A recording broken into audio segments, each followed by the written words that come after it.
I kept my hands on my coffee mug the way my trainer used to teach me. Light grip, calm breath, no wasted movement.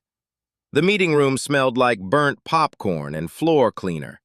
Folding chairs squeaked when people shifted. Fluorescent lights hummed above the cinder block walls like they were tired of listening to anyone's problems.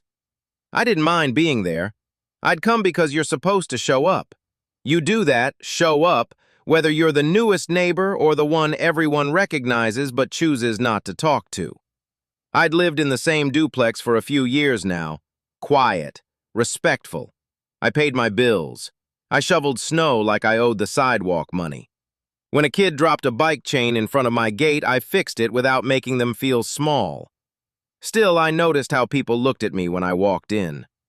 My jacket was plain, navy, worn at the elbows. My hands were thicker than they used to be. There was always a faint stiffness when I set my weight on my feet, the kind you learn to hide from yourself until you're alone.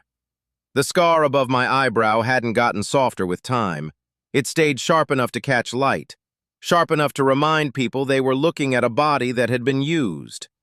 That day, the body people saw felt like a warning sign to them. The neighborhood watch meeting was supposed to be about petty things, porch lights that kept getting turned off, cars left idling too long, a missing package that always seemed to appear later, somewhere else. But the moment I stepped through the community center door, the room adjusted itself. Conversations thinned, chairs stopped scraping. People's eyes tracked me the way a dog tracks a sound it doesn't understand. Linda Carver was near the front, a volunteer leader type. She held her phone in one hand, her other hand resting on a clipboard. Her mouth moved as she spoke with the city's liaison earlier, but when I came in, her expression tightened. Not anger, not fear exactly, more like she'd already decided the story. "Marcus," she said, like she knew me well enough to say my name, but not well enough to trust it. I didn't correct her tone. I didn't offer anything. I just nodded. Gordon Patel sat a row back, one elbow on the back of a chair. He wore a half smile that didn't reach his eyes. When he looked at me, he stared a beat longer than a normal person would. Then he glanced away quickly, like he'd been caught. I took a seat near the wall. I chose it the way you choose cover. Good view, minimal exposure. That thought made me smile internally, but it wasn't a joke smile. It was a memory of old habits. Habits that had kept me alive and now just made me feel watched. The meeting began with Linda calling everyone to order. She spoke about a rash of incidents.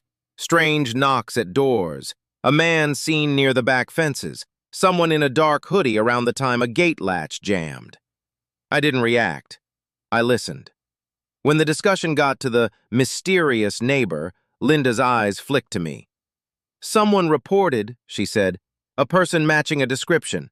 Older gentleman, dark jacket, kept looking around like he was checking houses." I heard murmurs. A few people leaned toward each other. Someone's whisper traveled, "That's him."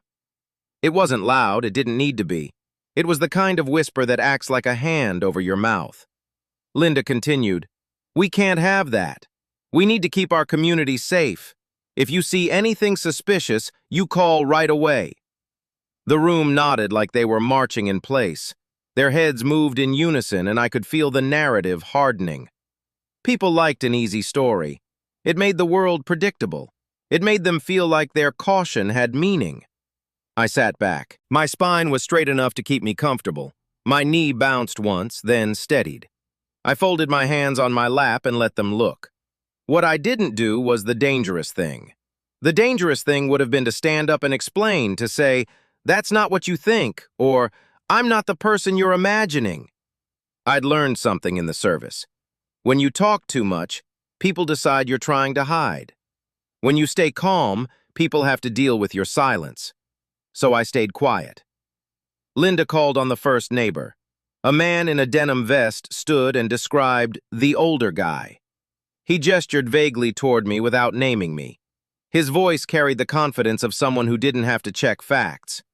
"He was walking slow," the man said, "looking through gaps, like he knew what he was doing." I studied the floor. I watched dust in the light beams settle. I thought about my own walks, how I carried groceries, how I checked gate latches because storms had a way of loosening them, how I sometimes glanced into the backyard because stray cats kept coming through the hedges. None of that mattered to them. All they wanted was a shape to fit their discomfort. Another person spoke up, a woman with a scarf around her neck. "I saw him near my car," she said. "I don't know, maybe he was just lost." Her eyes flicked to me again. "But he looked like he was waiting for something." Waiting for something. I almost laughed, but I didn't. Waiting was what you did when you had orders. Waiting was what you did when the world slowed and you stood in a place because you had to. Waiting was what I hadn't done in years, except for the meetings like this, where you sat and watched people rewrite you into something you weren't. Linda asked if anyone had more details. She said the words as if the right detail would fix her discomfort. Then a younger man near the back cleared his throat. I recognized him as Gordon Patel because I'd seen him in the parking lot before unloading tools. He stood and said, "I'm not trying to accuse, but I've seen him around the same time a few nights in a row." He looked directly at me this time. His jaw tightened. He doesn't say hi, he just watches. I could feel my pulse in my ears, not anger, not panic, something older. The kind of calm you feel when someone misreads your intent and you know they'll only learn the truth once the damage is already done. I didn't respond. I couldn't. Not because I didn't have words. I had words. I had a whole library of explanations, of context, of how you live after you've had your life carved into procedures. But there is a rule inside me. You never talk when talking will make you look like a problem. The meeting moved on, but the room never moved past me. Every time someone glanced at Linda, her eyes went toward me again. Every time she turned her pages on her clipboard, it looked like she was building a report. By the time the liaison asked about security measures, people were already acting like a warning had been issued. "Would it be possible," someone asked, "for the police to do extra patrols near the older man's street?" The sentence hung in the air. It wasn't violent, it wasn't direct. It was worse in a way because it was a suggestion that came dressed like concern. Linda shifted her stance. "We can ask," she said. Then her voice softened just enough to sound reasonable. "But Marcus, you have to understand. Sometimes the way people look can make others uneasy." Uneasy. I let the word settle. I let it show me what they believed about my presence. That my face was a threat. That my silence was guilt. That my body carried a story they thought they were allowed to write. I nodded once, slow. I didn't apologize. I didn't plead. Inside, a memory surfaced. Not dramatic, just clear. A different room, a different kind of fluorescent light. The sound of someone else deciding what I was. Back then, the stakes had been survival. Now the stakes were dignity. Linda continued, "We just need everyone to be mindful. If you're walking at night, maybe wear something more friendly. Say hello. Let people know you belong." Belong. I wanted to tell her that belonging wasn't the thing I was missing. I belonged. I paid. I repaired. I did my part. I belonged as much as anyone with a mailbox and a rent receipt. But I understood what she was asking for. She wasn't asking for my change. She was asking for her peace of mind. And I refused to bargain my character for someone else's comfort. After the meeting, I gathered my coffee cup and my jacket. People moved around me like I carried something invisible. Linda stepped toward me near the entrance. She lowered her voice as if we were alone. "Look," she said, "I'm not saying you did anything. I'm just saying people are scared. You know how rumors work. Please don't give them a reason." She held eye contact, searching my face for a reaction she could record. I kept my expression neutral. My mouth felt dry. My hands were steady. I had learned long ago that if you let your face react too much, people assume you're guilty. "I hear you," I said. It was the simplest sentence I could choose. Her shoulders relaxed a fraction. That told me she'd expected more hostility and had gotten none. She interpreted my calm as compliance. I walked out into the parking lot. The air smelled like wet asphalt and the faint sweetness of someone's spilled soda. A few cars sat with their headlights off, like they were pretending to be asleep. As I got to my trunk, Gordon Patel appeared from behind a shrub line. He approached carefully, like he didn't want to startle an animal. "I'm glad you took it well," he said. I turned my head slightly. "Took what well?" He blinked. His smile faltered. "The meeting. The misunderstanding."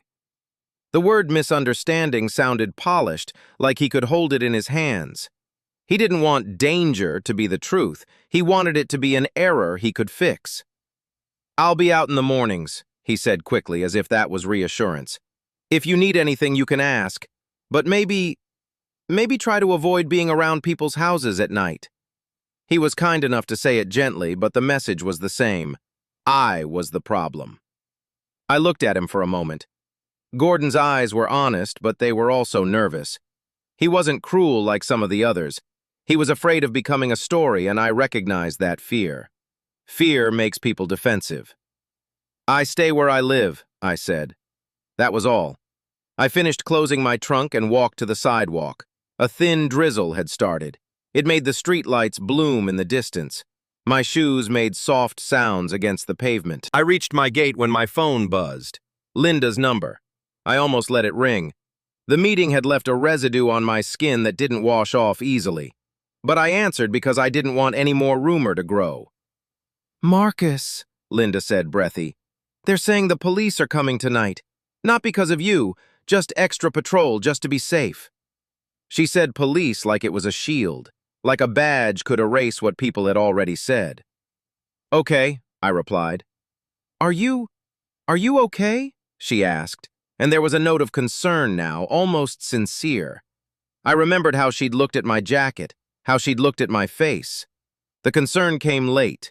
It arrived after the damage of suspicion had already done its work. "I'm okay," I said again. I didn't let myself sound impatient. I didn't let myself sound offended. There was a pause. Then Linda added, "If you see something, call me. We're a team." Team. A memory slipped in again. Real team, real urgency, real accountability. The word had meaning. Here it was just politeness. "I'll call," I said. When I hung up, I stood with my hand on the gate latch. I watched the rain fall. I listened to the street. Nothing moved. Everything was quiet. At home, I set a small toolbox on my workbench and took out a screwdriver. I fixed a loose hinge on the gate because the hinge had been bothering me for weeks. My hands understood repair. Repair didn't ask for permission. Repair restored what weather and time stole. While I worked, my mind wandered backward, not to the meeting, but to the last time I'd watched people misjudge a man before the man could open his mouth. It had been years ago when I still wore my uniform in public, and people treated veteran like a badge of either reverence or suspicion. Some people had thanked me for service. Some had asked questions they didn't want answered. Some had wanted to put me in a story without asking if I wanted to be in it. I didn't blame them for ignorance. I blamed them for how they handled it. Ignorance could be corrected. Cruelty couldn't. That night, I didn't go looking for anyone.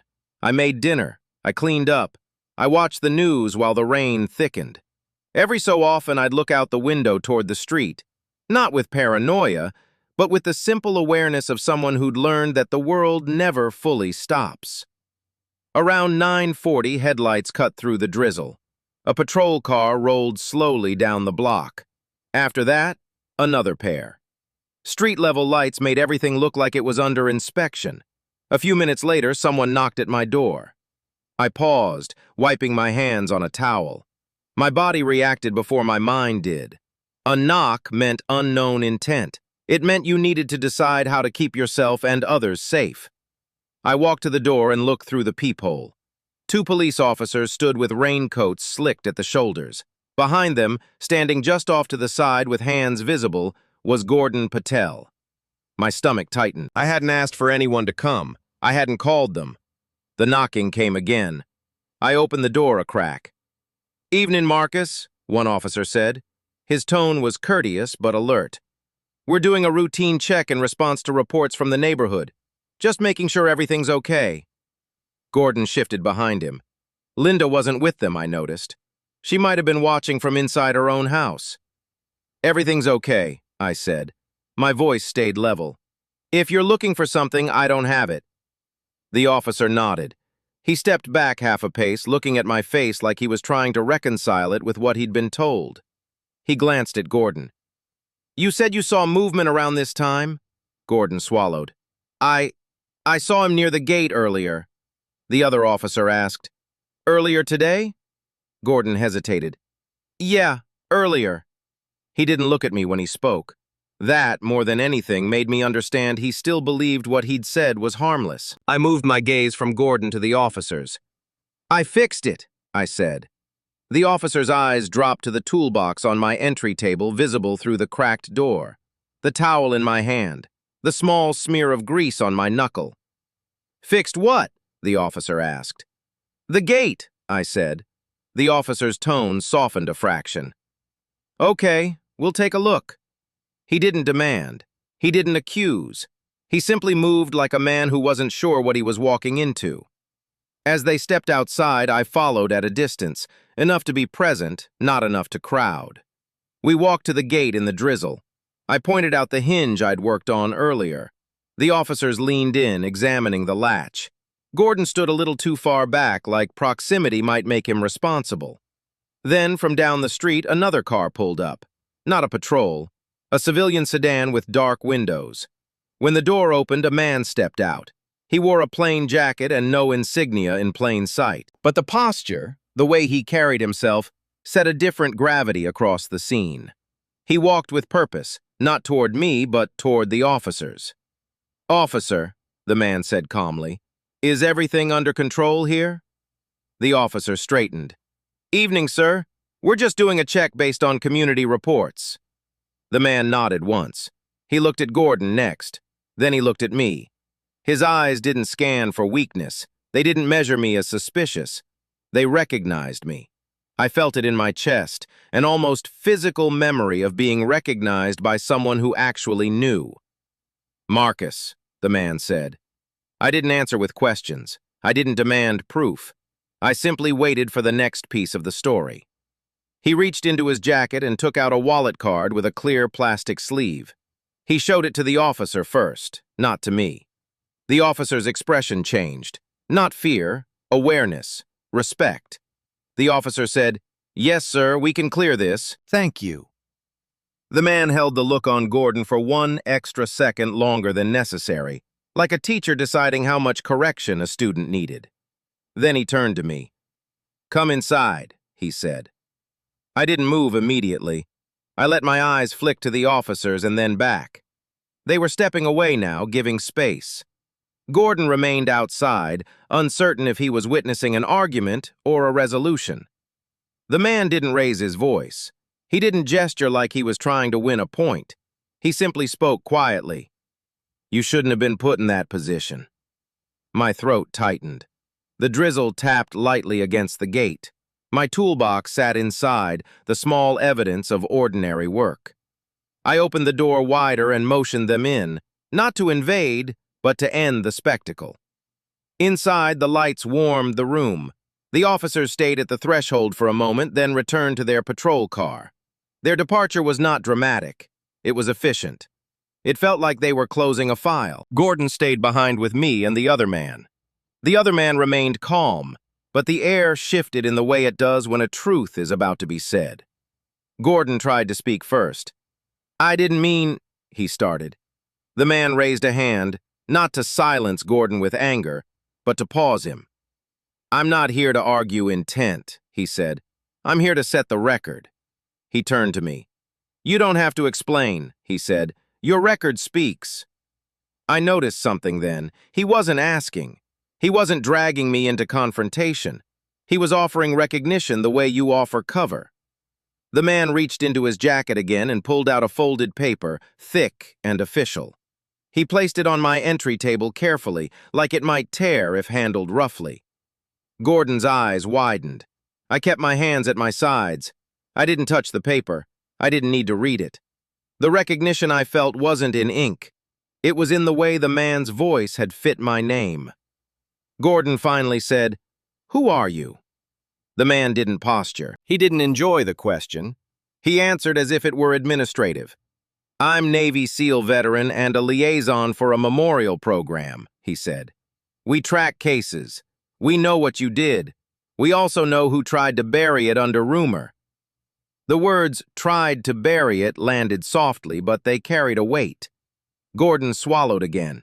He stared at me now, really stared, like his eyes were trying to undo their earlier assumptions. The man didn't look at Gordon.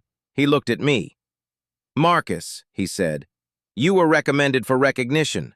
There's paperwork. There's a ceremony. But tonight is about something simpler. He paused, letting the room hear him without theatrics.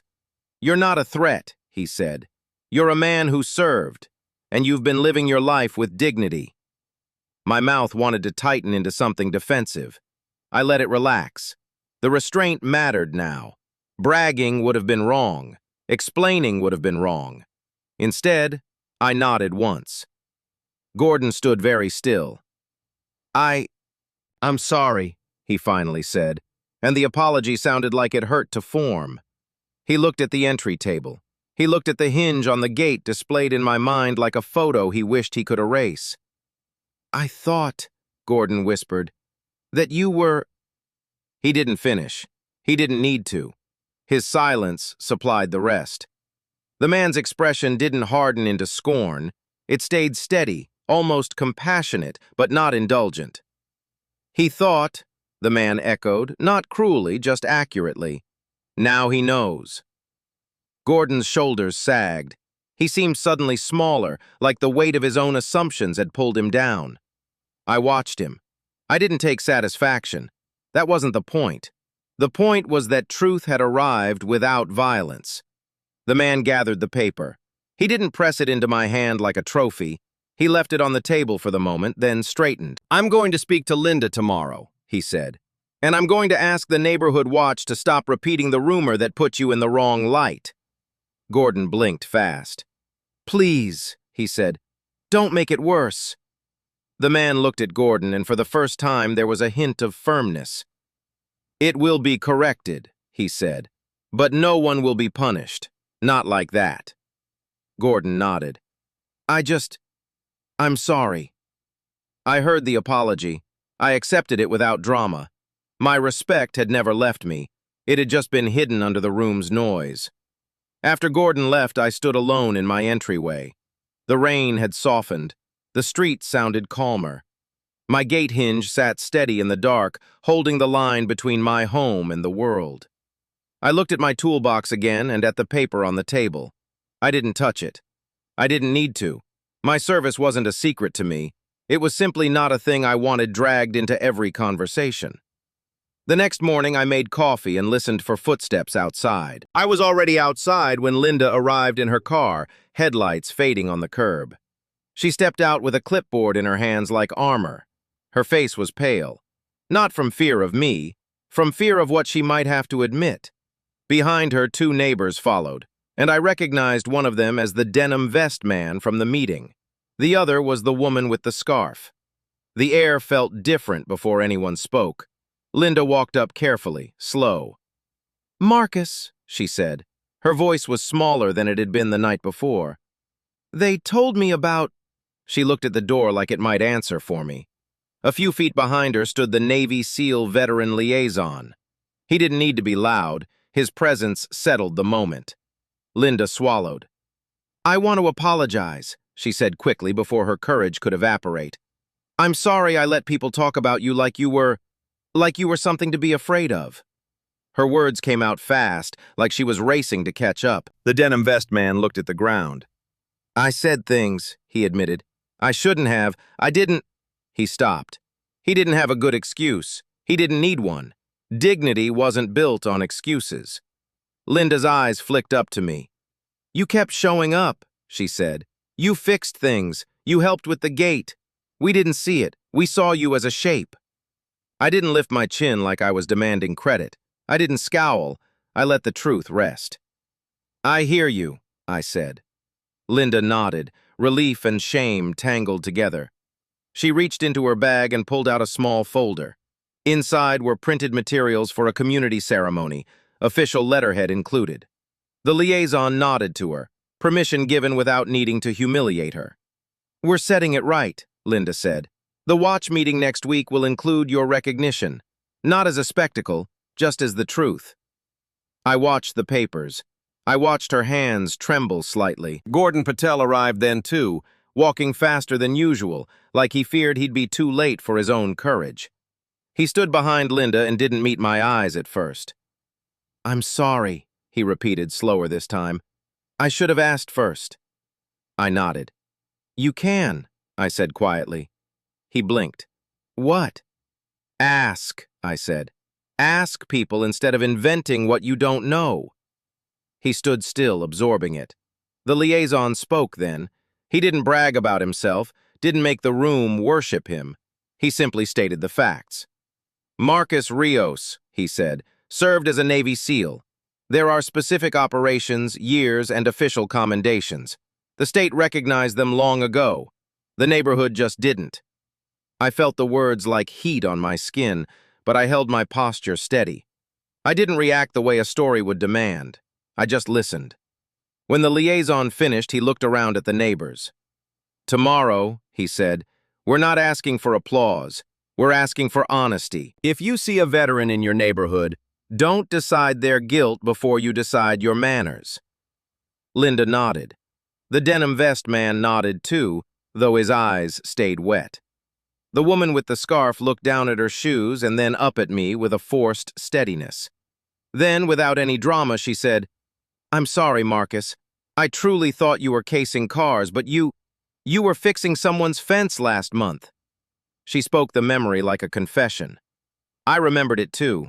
I had fixed a small post for her without asking for anything back. At the time, she'd thanked me with a quick smile and then moved on. It hadn't mattered to her, but now it mattered. That's how truth works. It doesn't always arrive on time, but when it arrives, it reorganizes the past. 2 weeks later, the neighborhood watch meeting took place again. This time, more people showed up. They weren't just curious, they were ready to see if the story they'd believed would be replaced with a better one. The community center smelled the same: popcorn and cleaner, folding chairs, fluorescent hum. But the room held a different energy. People looked at me without the old suspicion. Not all of them had learned the lesson yet, but most of them had stopped treating my face like evidence. Linda stood near the front. Her clipboard was still in her hands, but she stood straighter. She introduced me briefly, but she didn't turn it into a performance. "The person everyone was worried about," she said, "is not the story we heard. We owe him an apology, and we owe our community a better process." Apology. I didn't flinch at the word. Apologies were human. The service had taught me that the mission doesn't end when the work is uncomfortable. Gordon sat closer this time. He sat with his hands folded like a student. When he glanced at me, there was less fear in his eyes, more regret, more understanding. The liaison stepped forward. He spoke about Marcus's Navy SEAL service with restraint, as if he understood honor doesn't need volume. He didn't say it like a trophy. He said it like a correction. "As of today," he said, "Marcus is recognized for his service and for the way he's lived since. This neighborhood should have known him as a neighbor first. It didn't, so we're fixing that." Linda turned and gestured to me. I walked to the small table they had set up. There were no banners, no grand stage, just a folded certificate and a flag displayed neatly behind it. The room grew quiet in a way I recognized. Not the silence of threat, the silence of attention. I didn't stand tall like I was trying to dominate. I just stood where I was supposed to stand. I placed my hand over the certificate when Linda offered it. Then, for a moment, I felt the urge to speak, to say, "This isn't for me," to say, "I'm still me." But speaking would have turned the moment into something else, something closer to drama. I didn't want that. Instead, I looked at the faces. I let the truth settle in them. Linda said my name again. The liaison stepped back. The applause that came wasn't thunderous. It was cautious at first. Then it warmed. Gentle claps, not a demand for emotion. People were trying to show respect without pretending they'd always known how. I took the certificate and returned to my seat. Nothing magical happened. No music rose, no dramatic glance across the room.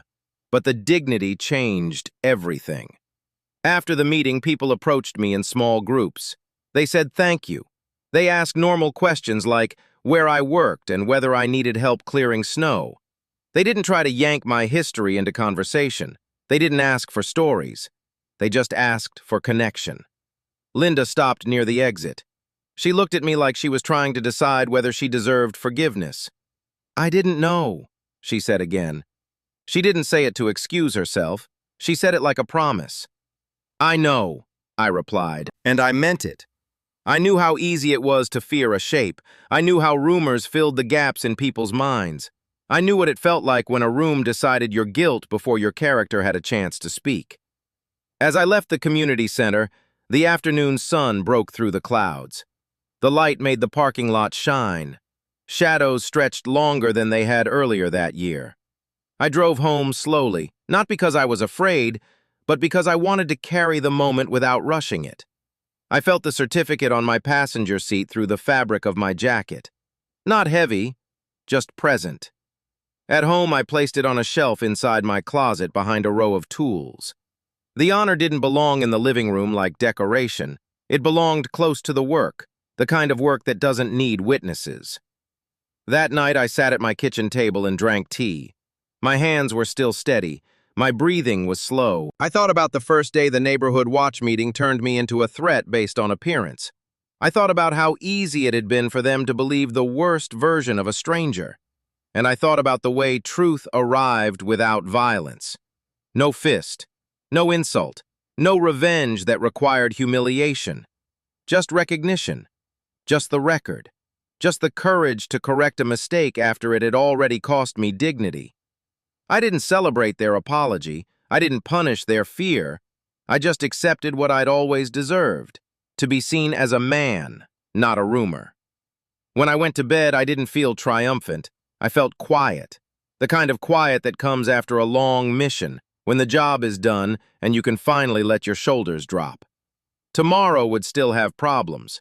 Homes still needed fixing. Gates still needed hinges. Neighbors still sometimes needed lessons. But that night, the story had turned. And for the first time in weeks, the silence outside my door felt like peace, not judgment.